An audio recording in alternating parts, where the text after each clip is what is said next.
Babaeng artista nilandi na si Bolbol para sa future ng Gilas. Wala sa kondisyon ng NBA Center. Tara kwentuhan! Si Bolbol ngayon mga idol ang isa sa mga pinakamainit na pangalan sa Pilipinas dahil sa NBA caliber na dadalhin niya sa PBA Commissioner's Cup. Isang point center sa height na 7'3".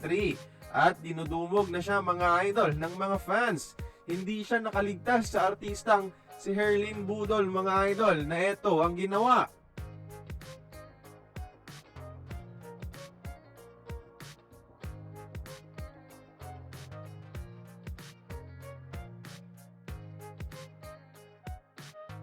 Ano ba naman, na-post yan, no? Akala ko ba simpleng picture lang, bakit may paganyan, di ba? Parang nagpapahiwatig ng senyales sa NBA player, mga idol, no? Low-key lang. Si Herlin Budol, mga idol, ang tinaguriang hipon girl. At di malayong manabik si Bolbol sa kanyang tindig, no? Di bale, para naman to sa future ng Gilas Pilipinas. Kaya sana, ilaban ni Miss Budol yung bandera natin at pasayahin itong 7'3 NBA Center. Comment nyo nga mga idol kung anong magandang pangalan sa kanilang love team. At heto, may pag-amin ng TNT sa kondisyon ni Bolbol ngayon sa gitna ng mataas na ekspektasyon sa kanya papasok ng PBA Commissioner's Cup.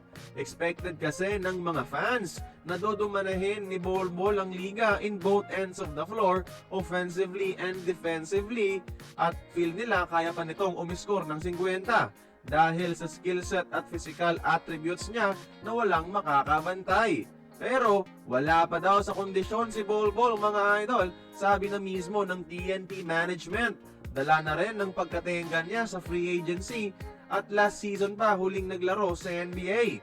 So kabang-abang kung kaya nga ba ng shape ni Bolbol ngayon maglaro ng higit 40 minutes sa PBA, maging main point ng TNT offense kalaban ng physicality ng mga locals natin. May 2 weeks pa naman para magpakondisyon itong si Bolbol. At yan lang para sa ating balita ngayon mga idol. Join the conversation, magkomento lamang sa ibaba.